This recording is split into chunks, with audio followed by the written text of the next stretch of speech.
আপনি যদি এই গল্পটা শোনেন, আপনার জীবনে বিন্দুমাত্র অভিযোগ থাকবে না। একদিন এক যুবক মসজিদের বারান্দায় বসেছিল। হতাশা আর দুশ্চিন্তায় মাথা নিচু করে আল্লাহর কাছে কাঁদছিল। হে আল্লাহ, আমার তো কিছুই নেই, চাকরি নেই, টাকা নেই, শান্তি নেই, আমি কার কাছে যাব? এমন সময় সে দেখল বারান্দার এক কোণায় একজন অন্ধ বৃদ্ধ বসে আছেন। তার পোশাক জীর্ণ, শরীর দুর্বল। একজন নামাজ শেষে এসে তার সামনে একটি থালা রাখল। তাতে ছিল 2 টুকরো শুকনো রুটি আর 1 গ্লাস পানি। বৃদ্ধ কাঁপা কাঁপা হাতে সেই রুটি নিয়ে বললেন, আলহামদুলিল্লাহ, হে আল্লাহ, তুমিই তো দয়ালু। আমি চোখে দেখি না, কিন্তু তুমি আমাকে প্রতিদিন খাবার পাঠিয়ে দাও। আমি কিভাবে তোমার উপর অভিযোগ করব?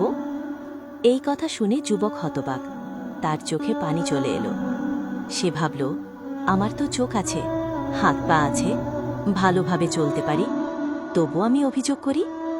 আর এই মানুষটা চোখ না থাকলেও শুকরিয়া আদায় করছে।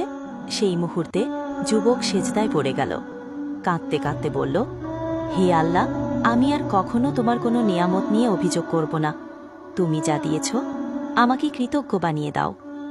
শেষ কথা, জীবনে জানি তার জন্য নয়, যা আছে তার জন্য শুকরিয়া আদায় করুন। কারণ আপনার চেয়ে কষ্টে থাকা অনেকেই আল্লাহর উপর অভিযোগ না করে সন্তুষ্টিতে দিন কাটায়। হে আল্লাহ, আমাদের অন্তরকে কৃতজ্ঞ বানিয়ে দাও, যেন আমরা সব অবস্থায় তোমার শুকরিয়া আদায় করতে পারি। আমিন।